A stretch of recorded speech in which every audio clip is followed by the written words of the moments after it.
Nouns can also be used as direct objects. किसी sentence में nouns direct objects के तौर पर भी यूज़ हो सकते हैं. The direct objects in a sentence is the noun that receives the action of the verb. ऐसे noun sentence में जो receive कर रहे होते हैं action of the verb. To find the direct object in a sentence, we should follow these 3 points.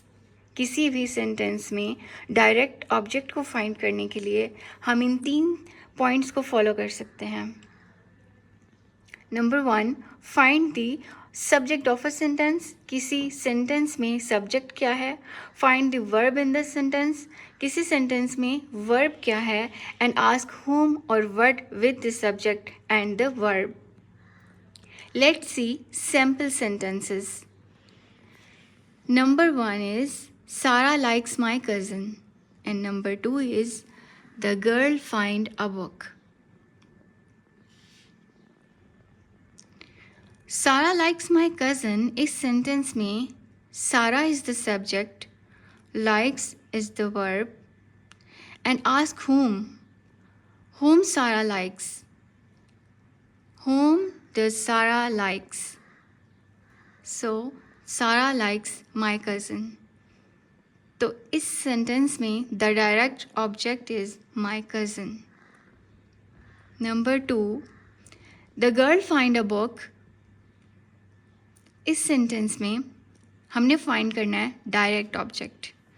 तो हमने इन 3 points को अगेन फॉलो करना है. सब्जेक्ट देखना है कौन सा है, वर्ब कौन सा है, एंड आस्क व्हाट और whom. नंबर 1 सब्जेक्ट जो कि इस सेंटेंस में गर्ल है.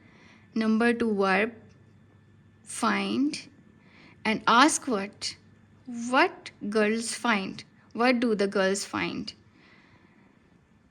The girls find a book. तो इस सेंटेंस में book is this direct object.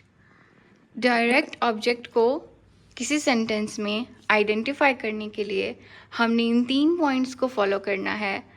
क्योंकि नाउन किसी सेंटेंस में डायरेक्ट ऑब्जेक्ट के तौर पर भी यूज़ हो सकता है.